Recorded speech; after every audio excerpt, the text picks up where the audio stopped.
আমি বৃষ্টির ভিতরে কোন জানি কোনখানে চলে এসেছি, আমার মা টানতে টানতে নিয়ে পড়েছে।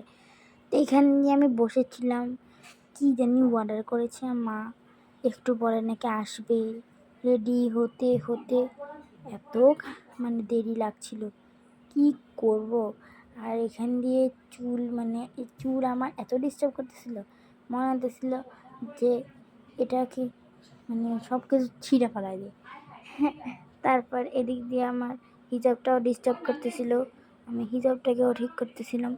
এখান দিয়ে আমার ঠিক করে আমি এক জায়গায় বসেছি, মা চিৎপটাং হয়ে আরেক জায়গায় বসে রয়েছে। তা আমি এক জায়গায় বসে রয়েছি, মা আরেক জায়গায় বসে রয়েছে। আমার তো অনেক রাগ উঠে যাচ্ছে। আমি এমনিতে আমার হিজাব নিয়ে রাগ, আর এখন তো আরও বেশি রাগ হয়ে যাচ্ছে। তারপর এদিক দিয়ে অনেক মানুষ ছিল, এই সাইডটা বাম পাশে কেউ ছিল না, আর এই সাইডে সবাই ছিল। তো এই সাইডে অনেক মানুষই ছিল। তো এই যে কি বলে, এখান দিয়ে আমি বাসায় এসে পড়েছিলাম, কারণ এত বৃষ্টি পড়ছে, এত গরম লাগছিল। বৃষ্টি পড়লেও আমার কাছে অনেক গরম লাগে, আমার মার কাছেও গরম লাগে, আমার কাছেও গরম লাগে।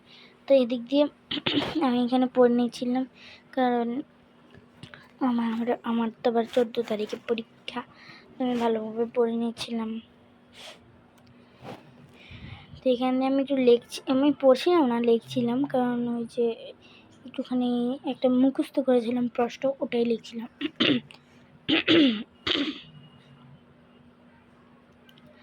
তারপর একটুখানি একটা ডিব্বা খুলছিলাম, যেটার ভিতরে আমার শামুক ছিল।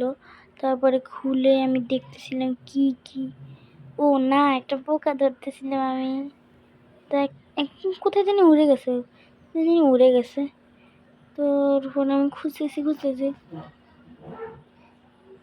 তারপরে আমি করছিলাম কেন জানো, কারণ আমার কাছে ছিল।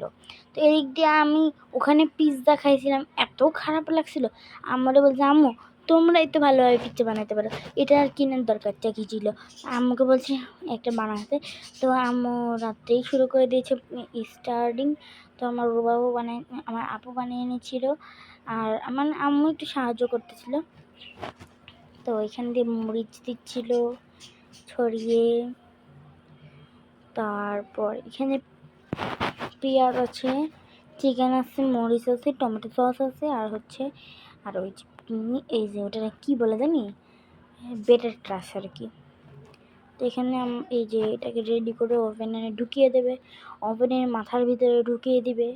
তারপর এটা হয়ে গেলে বের করে দেবে ওভেন থেকে, ওভেনের পাছাটা খুলে বের করে দেবে। এই শেষ। আল্লাহ হাফেজ।